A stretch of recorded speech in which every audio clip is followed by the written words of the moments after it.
Welcome to another episode of Follow the Brand. I am your host, Grant McGaw, CEO of 5-Star BDM, a 5-star personal branding and business development company.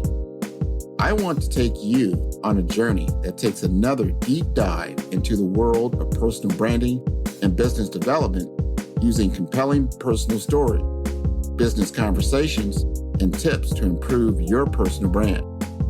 By listening to the Follow the Brand podcast series, you will be able to differentiate yourself from the competition and allow you to build trust with prospective clients and employers. You never get a second chance to make a first impression. Make it one that will set you apart, build trust, and reflect who you are. Developing your 5-star personal brand is a great way to demonstrate your skills and knowledge. If you have any questions for me or my guests, please email me at grant.mcgaugh, spelled M-C-G-A-U-G-H, at 5-star BDM, B for brand, D for development, M for masters.com. Now let's begin with our next 5-star episode on Follow the Brand. Hello, everyone, and welcome to the Follow the Brand podcast. My question to you is, do you understand the true value of your data? As a recent Cisco study made clear, cybersecurity will help fuel and protect an estimated $5.3 trillion in private sector digital value at stake in the next 10 years. This is the kind of numbers boards cannot afford to overlook.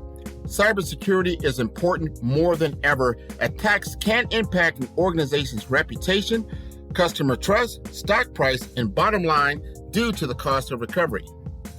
My guest, Dr. Alexis Perdereaux, states that every organization will get hit with a cyber attack. So you must understand the fundamental security policies to mitigate and understand the risk. Dr. Alexis is a data privacy champion who believes that everyone should own, control, and determine how their protected information is processed.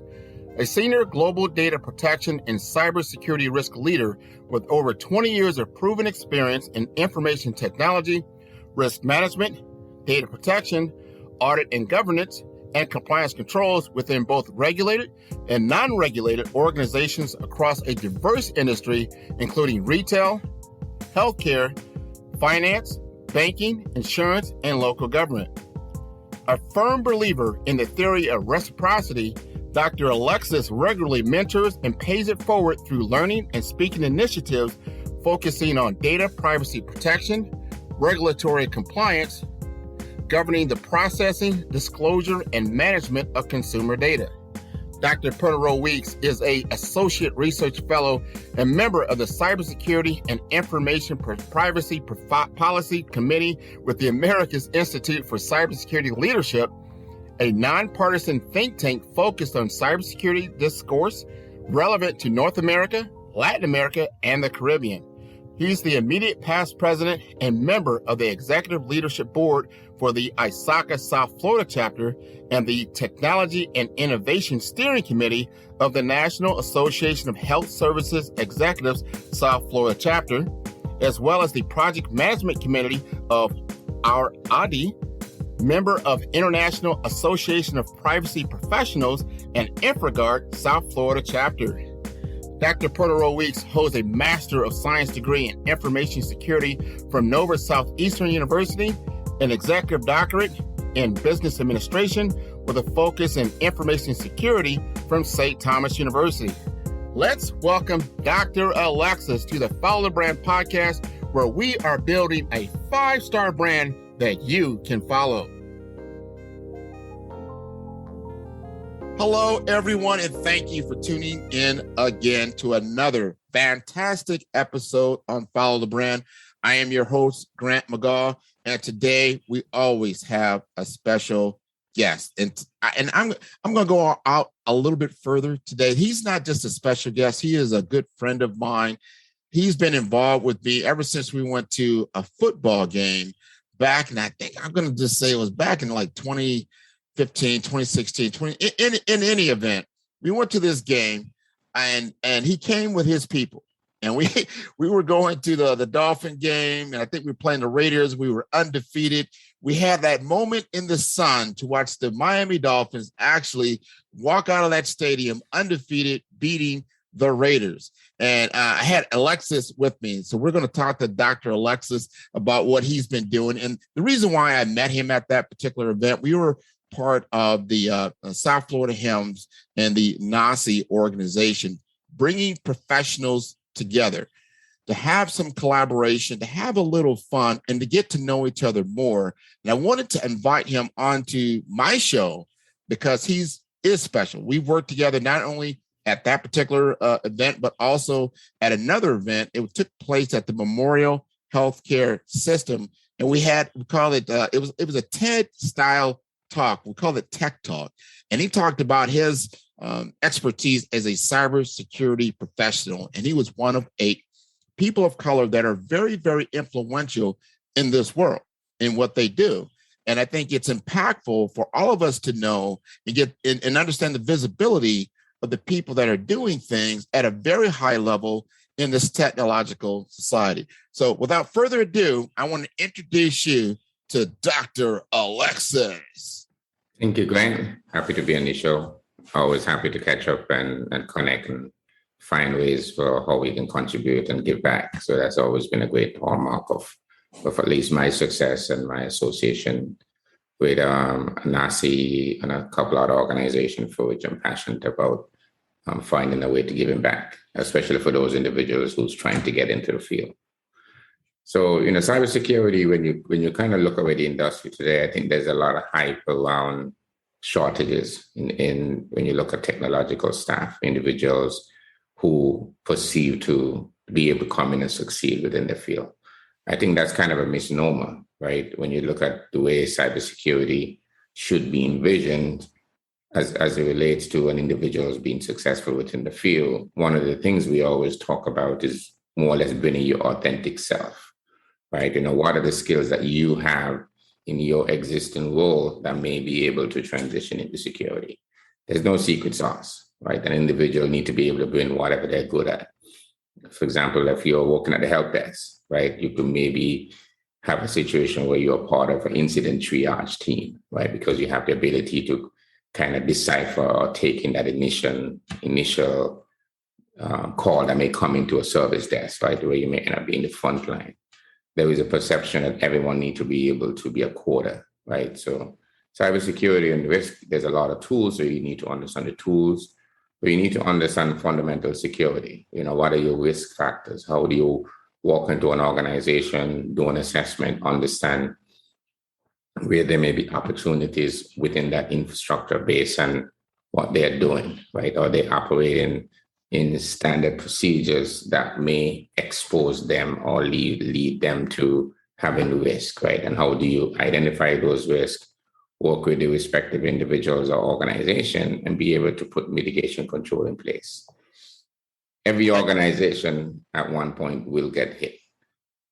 That's a realization in this cyber world, because we are a technological society. We depend heavily on data. Data is the new oil. Yeah. And people will try to get your oil. They'll try to get, it's a very expensive commodity. It's very valuable, and people will try to get their hands on it for a number of different reasons. I want to back up a little bit and know a little bit more about you. Mm-hmm. And I did not know that you were from the island of St. Kitts. I want to know about how you go from St. Kitts to Miami, Florida, and become a cybersecurity professional. It was all a dream, Like I said, it was all a dream. It's when I was going up in St. Kitts, I was always involved in different leadership opportunities, whether it was in boy brigade, church, stuff in church. As I was since someone of extended parentage, the value of education from a very early age. That is installed in you. Then the conversation about advancing my career or academic at the time kind of fell into place in what we would call Form 4, right? So that's just before you get ready to do O-levels. And I've always been one of the folks who was always wanted to do better, always had a desire to learn, advance myself, always took an interest in that part. And one of the things that I was fortunate to have, I've always been fortunate to have good mentors, right? I've always been self-driven, but to have people who really believe in you from a very early age, that's, I think, is one of the contributing factor to at least my level of success to this point. Because there was individuals who see your capabilities and kind of invested the time in you, spend the time with you, mentor you. And even before looking at it financially, you would do it long term. So it was just a transition. And back in 94, I got an opportunity to come here and study in Clearwater, Florida. So 27 years ago, the journey kind of started. And, once you come to the land of opportunity, you just have to take as much opportunity that kind of fall into your place and just continue to build those steps. I think that's just coming from a small island and seeing that you saw opportunity and that you took advantage of that, and that then you focused on cybersecurity, which right now there's a huge shortage of cybersecurity professionals worldwide. So you're in a profession that you are in demand. Is that correct? Yeah. So when I actually came to college, my degree was not in computer science. When I first came to college, my goal was to my associate's and undergrad degree was actually in marketing and international business. So when I initially started my college journey, my goal was to kind of work for a multinational organization to understand why a customer would buy, right? How do you position your services in a manner that enables you to do that? The idea of getting into security, I think when I was in my undergrad, I remember I was working in the lab for this gentleman called Glenn Campbell at the time at FAU. And I was a marketing guy working in the computer lab, helping a computer science student at the time. And when we start looking at the market outlay of what a person with a marketing degree was making back in 99 compared to what a computer science or computer engineering student was making, it was almost double. So I was like, there's no way I'm going to go work in marketing when I start looking at the trajectory at the time. So that's kind of my first inlay into it. So I was helping these students doing their computer work. And that's, at those times, you're on VAX and Windows NT and, early stage of Windows, back in 99. And I'm like, I want to do this stuff, So that became my kind of a dual path for a long time, where I have a business degree, a marketing degree, but I've always worked in IT, That's awesome. That definitely sets you up as an entrepreneur for sure. And I know you've had your entrepreneurial pursuits. You've had a great career in information technology, and you just recently got a doctorate. Is that correct? Yes. So as part of that continuous learning again, a few years ago, I decided I was going to go get a master's degree. So one of the things that I try to be strategic, right? I kind of look at where the industry is and then where it's going to be 5 to 10 years from now. And then that allowed me to map out, what are the areas that I need to focus on. So at that point, I started to look at, data security, messaging, storage, and a lot of the stuff fundamentally in terms of that was in the market at the time. So I decided I was going to go do a master's for the fun of it, right? Because at the time, I was working at Broward Health. I was doing well. I really didn't look at advancing myself academically in terms of making more money. I know it would come. So a lot of the stuff in my early days, I spent a lot of time around leadership, the fundamentals, everything that you need to do to build that leadership and understand. And at that point, I had a great mentor at the time, Dr. Fernando Martinez. I remember I was at Broward Health, and he kind of reached out and he said, hey, anyone who's willing to get certified within this 120 IT department, not only is the organization going to pay for it, but we will support you to go to training class and whatever the case is. And at the time, he had a master's degree in information security. So he kind of became like a mentor, from back when I was at Broward Health in around, I think, 2007 at the time. So that kind of kicked off my interest within that information security and cybersecurity field. So he went to Nova and had a master's. So I wanted to go to Nova and I had a master's. And then he had a doctorate degree and I wanted to get a doctorate degree. So it was just like that mentor-mentee relationship that kind of built out of that. So, and at the time, he was one of those leaders where, you really want to succeed because he really invested the time for people, right? So over that time, not only did we build that mentorship between, myself and Dr. Martinez, he actually served on my committee for my doctoral program as well. So, and a lot of strategic decisions that I've made around my career over the last at least 10 years, I've constantly gone back to him, and kind of share with him, had that experience. He's about family. So, we spent a lot of time. So some of the places, like when I went to work to Jackson, for example, he had an opportunity there and he took a shot on an individual who was technically deep, but wanted to kind of sit down and transition into leadership. So that was and the time was a 5-year CISO track that he kind of built that, to kind of get me. I'm very familiar with him. He was on one of our South Florida HIMSS webinars, and he led that, and he's down in Texas now. And I know he influenced a lot of different people here in South Florida. He's iconic. And I appreciate you sharing that story, that experience you had with him. You've been associated with a lot of different associations, whether it was HIMSS, whether it's ISACA and others that have propelled you. I want to know, because this is a personal brand show and also business development, and we're kind of walking in both of those worlds right now. But if you had to say, as you look back at yourself, what is your unique expertise? What has differentiated you? And could you put that in a way that, this is my brand. If people think about you, this is what they see. This is the perception that's out there. So when I think of the perception, one of the things that I've been successful at is, it's easy to compete in cybersecurity, right? You can have all the technical tracks. You can know all of the different tools within cybersecurity of what is required. But I think at the end of the day, the most important factor is being able to align those back with business, right? What is the goal of the business and what is the opportunity? How is your knowledge or experience now going to walk into this business and help them being able to meet their needs?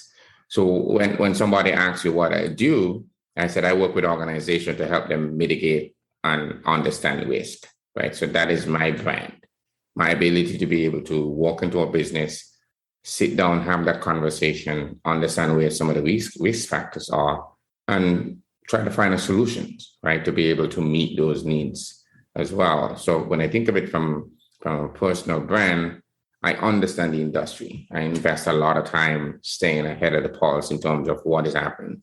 I look at the trends in the markets to see how businesses can be impacted. So you'll have there's a big switch within the market space where you're looking at organizations, especially small businesses, right, who's trying to get online. And when you look at it from our country, technology has played an important part in terms of our dominance and our growth. What happens sometimes is that organizations tend to be quick at the trigger, as I would say. So before they're really mature, they want to do all of these cool things, right? Somebody coming to your shop, or now there's online so you can spin up an AWS. I said, it's more or less of the click next fatigue is where I see in the industry today. Because there's a lot of people who really don't have a strong underlying security technology background, right? To be able to understand the risk. So everyone thinks you can just spin up a container, you can put everything online, but then if you don't secure it, then Google crawls it, and then a researcher finds it. And many organizations, sometimes they get to that point where they don't continue to maintain those small things. They forget the small things as they grow much larger. This episode is brought to you by 5-Star BDM. 5-Star BDM is a professional consulting and advisory group keenly focused on business development services for small to mid-sized businesses and entrepreneurs. Although every business is unique, they often share challenges that can be addressed through smart branding. Services include process improvement in operations, digital strategy and transformation, business intelligence, digital marketing, and personal branding. Our 5-star business and personal branding company has helped a number of professionals and organizations to optimize and grow. The result is more business, more opportunities, better reach, positive outcomes. Please visit www.5starbdm.com to learn more and view all the episodes of Follow the Brand. So as you go much larger, the risk increase. Now you're doing more data, and businesses need to look at how, for example, how regulation is going to impact the way they operate their business, how they collect data, how they process data. How do you align your businesses with best practices? So someone spins up a container, but then there's a check. Or you look at a recent incident with the UN, where there may be an inappropriate disclosure or not, proper security hygiene resulting in risk, right? So some of those things, we kind of forget them as we mature organization. And sometimes you have that realization that you need to step back and go back to your core, right? How do we protect this asset? There's a concept they always say, if it was my money, would I want you to have it, right? So you kind of put that personal connection to it's your business. How would you protect it? If it was your house, you wouldn't just leave the door open, right? So if you take it to that personal level as you run a business, it makes you connect to that needs and being able to put some of those controls in place. I think I hear what you're saying, in that you don't know what you don't know. Yep. Especially when it comes to this digital space. And that when you look at it as if it were a physical space, of course, if it's something important, something that's valuable, you would want to protect it. You would not want to leave it open to anyone that could be able to get the assets that you have. And that's what you are. And as we start to see, ransomware and all the different hacks that are taking place, even in the political landscape, where you've got, different compromises that are taking place because the digital space is so important. But I want to ask another question of you. And that is, because there's a lot of young people that listen into my podcast, right? The Follow the Brand podcast. And I always try to give them some tidbits, some tips to understand how they can get involved, what they need to do to move their career forward. So I want to ask you, if you backed up when you were in school, or maybe before, or a little bit after, and you could change some things, in the past that would have helped you to where you're at now, what would that be? So, I remember when I was back in college, there was a notion around getting a degree or being certified, right? So there's always been that struggle, I remember, at the beginning of my career. Because when you look around, they're like, man, you have all these people who went out and they got certified, and you feel like they're moving past you, right? But when you look at slowly building your career, where, in my sense, I went out and got the degree, now I'm going out and getting all the certifications, right? And now I'm doing a combination of both. But I think for somebody who's just getting started, I think being able to have mentors, right? Or individuals who've done it before you. I think sometimes there's a misconception that you're doing it alone. But if you really have to research, you realize that there are a lot of people who have done it before. And if you're a student of knowledge or have the ability to want to learn and you invest that time, there's so many people who have done it before. And one of the things that successful people like to do is document, right? So they either put a book, they're going to do podcasts like you're doing, and you have to take the time to go search for that knowledge, right? So there is the concept that, most of the stuff is hidden in the book, right? We've seen so many stories of successful people who've gone to the library and learned new things, right? And been successful at being able to do that. But I think most of it is a perception that individuals have because they think it's so difficult. From my perspective, just give it a shot. I always, you've heard it from many people in the past that talk about, you miss every shot that you don't take, right? So if you don't even try, then you're going to stay where you are anyway, right? So what is the worst case? You pick up a new knowledge, you pick up a new experience. And I think even you look at the pandemic now, the pandemic reaffirmed that same level of learning, right?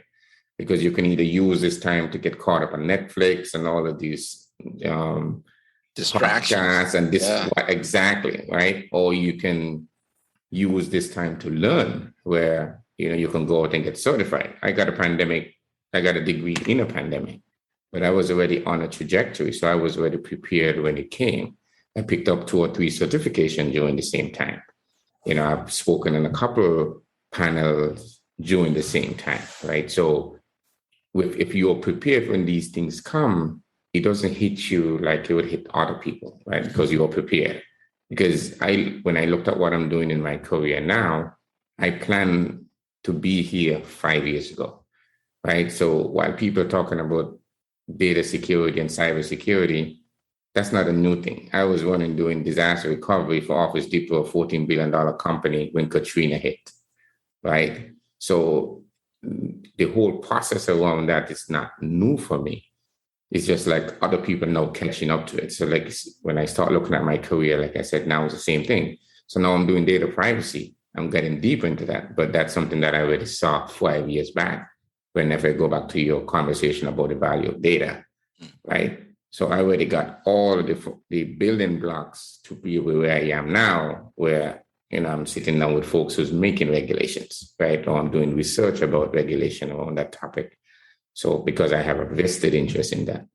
So that's what I said, when I look at it from that perspective, I just caught up with what everybody's now seeing, but it's something that I already saw before, right? As I kind of planned out my career in terms of, okay, if you're going to be successful, I have at least 4 or 5 streams in any one of my practice today that I can, make whatever money I need to take care of my family, because I kind of plan that accordingly. That is sage advice for a lot of different people, that you're multifaceted and that you can look ahead, living in that future, right? And then walking toward it. I think that's wonderful. And I have a question, because I know people are curious. I know I'm curious, because I hear about these hackers. Are hackers actually people that are cyber professionals that turn bad? Or where do these people come from? But the research speaks to the fact that there are many drivers for individuals who may get into that. There may be financial benefits that people have. I have a concept that I try to live by, where an individual with the most access represent the most risk, right? So the guy who's setting up your system, guarding the system, have advanced access to your system, while he may be a value to your business, he also represents a risk. Because unless you fully understand the needs of that practitioner who's working for you, that's a challenge, right? So you always say that you need to have compensation control in place for individuals with those elevated access. Always assume, like I said at the top of the hour, assume you're going to have an incident. A hacker will get into your network. The question is, how is it architected in a manner that would allow them to get in but not get out, right? And what can you do that if the inside guy who has access, guy or girl who have access to your system, if they download that information, do you have the ability to detect it? So, like I said, there are multiple drivers, from a research perspective that speak to that. There's organized crime, right? There is the nation state's action as it relates to that. And a lot of the targets have been around research and development. If you look at over the last 5 years where the attacks has been coming from, look at the organization that have been attacked. Credit Bureau, right? GSA, hospitals, right? So imagine obtaining that type of information. If you can compromise a credit bureau, they have a whole history of you, right? Where you work, social security number, and other type of activities. If they can compromise GSA and other type of government institution, you're getting 20 years of information for some individual that have clearance levels, right? If they can compromise your healthcare, they can now go in and get service as you grant, right? Like I remember we've had situation in places we worked before where an individual may come in and get service only to realize that somebody have stolen their identity, came in and gotten service as well, right? So it's fundamental to organization, especially within those space that have that data, right? And have to understand what is the process that's requiring you, not just driven by regulation, right? It should be your due diligence as an organization that maintain that type of information already. Yeah, that is, it's you have to have the knowledge. You have to understand who you're working with and who you give access to, and then what is the potential for them possibly to go darker or not. And just it is, we are in risky business, but understanding those things. But I guess it's no difference from a bank. If you put in a vault and that person knows the combination to the vault. How many people have that combination, right? Exactly. Even like if you read, like I think one of the books a couple of years back, we were talking about, I think Kevin Misnick has a book that talk about the same thing. So it's a whole concept where they have a rotational code within the bank, right? Where you're going to call it, what is the code of the day kind of stuff. And the person who goes into the bank, normally there's two people, right? So no one person should have the keys to the jewels, right? It's no different than the launch codes now. The president can give an order, but the way the keys are designed on the board, one guy or girl can't have both keys, right? It's distance apart in the design for that reason. But you need two people turning the keys at the same time to be able to launch a missile. And that's designed, that depends in depth and multiple layers of security, right? So you need multiple confirmation before a strike can be launched from that perspective. So you kind of have to build that and think of that when you're designing security, when you're working for organization. And that's one of the ways that you're going to try to be able to protect an organization. Everyone who has elevated access should have a separate they should have a separate account, and they should have a privilege account.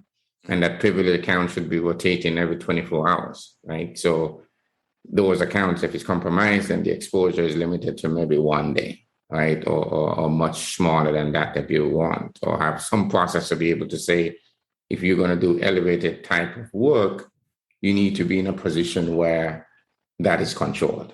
And not only is it controlled, it has to be monitored as well. Man, that everything you just said there, we've already earned some of your expertise that you've shared. That's very, very valuable, and I appreciate that. And I want you to, if you don't mind, tell us some things that you're doing. I mean, you're involved in a lot of different things. So let the audience know some of the things that you're doing on a personal level. Yeah, so on a personal level, one of the things that I cherish a lot is mentorship, right? Being able to work with folks who have a desire to go in. So a lot of my friends who's at organization who may need someone to come and speak on the topic of getting the journey started. What are the things that you actually do? So a couple of universities I work with within that space to be able to do it. I'm still a part of ISACA, an organization that, my mentor gave us an opportunity almost 14 plus years ago, right? So I've went through the ranks of that organization, led it for a couple of years as a president. Now I'm the immediate past president, and I'm sitting on the board still driving those initiatives. There's another organization that I'm a part of called ADDI, right? So it's an opportunity to look at how the diaspora is reconnecting back to the continent of Africa. I'm a part of the EPO board, looking at how we can build technology and solution to support that organization.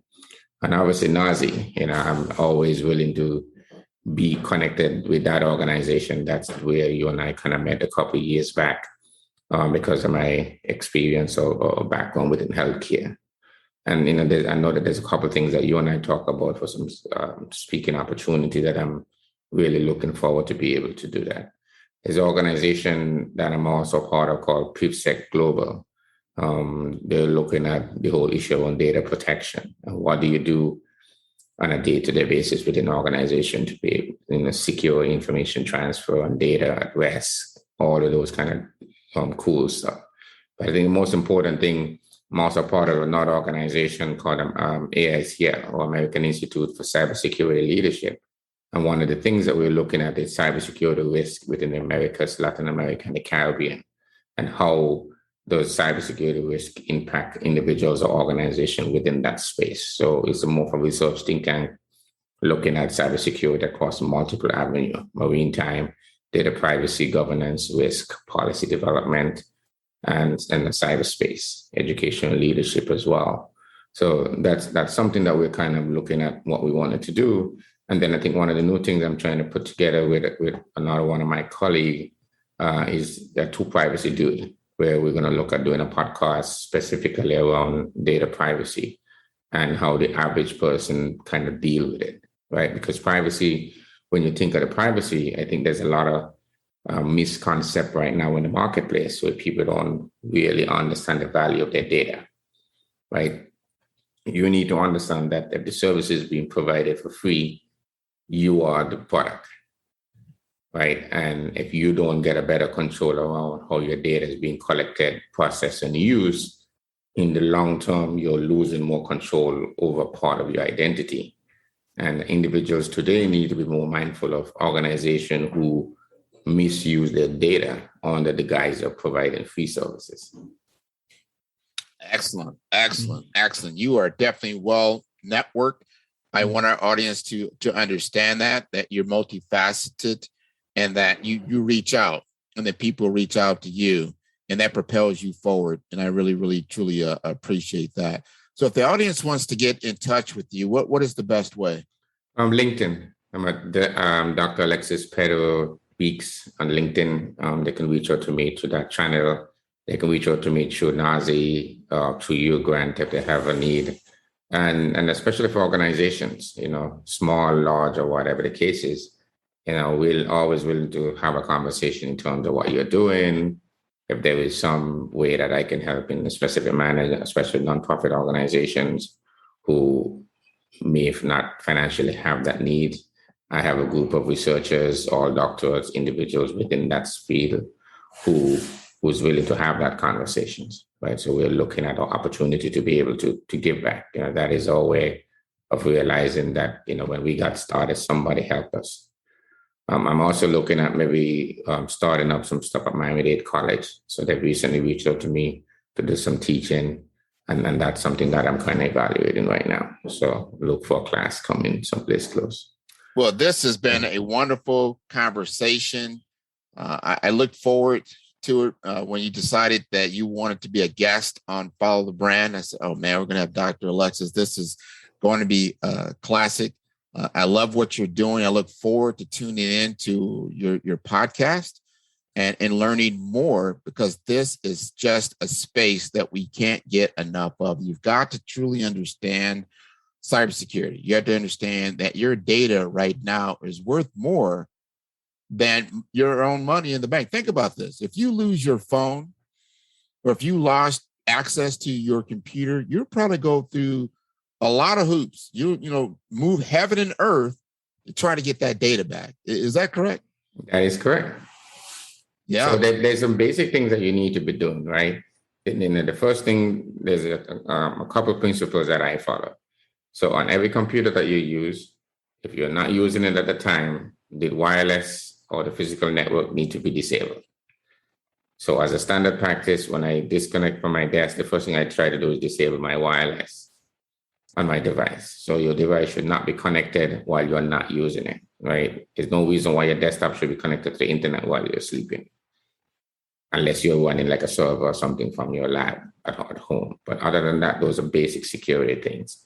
You need to make sure that you have virus protection, you have VPN, basic things that you're consistently checking your system on a day-to-day basis. One individual who's a part of my network that always, I think he has a phrase that says connected equal hack, like Alex LeBlanc or Alexander LeBlanc, I think is a guy out of Canada.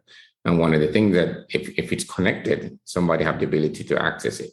So if you're disconnected, someone can get to it, right? When you look at the whole thing with ransomware, it's the same thing, because you're constantly online. As a personal individual, you need to make those steps. If you're traveling, make sure you have VPN running. Don't connect to any device that you don't own. When I travel, I always have my own MiFi.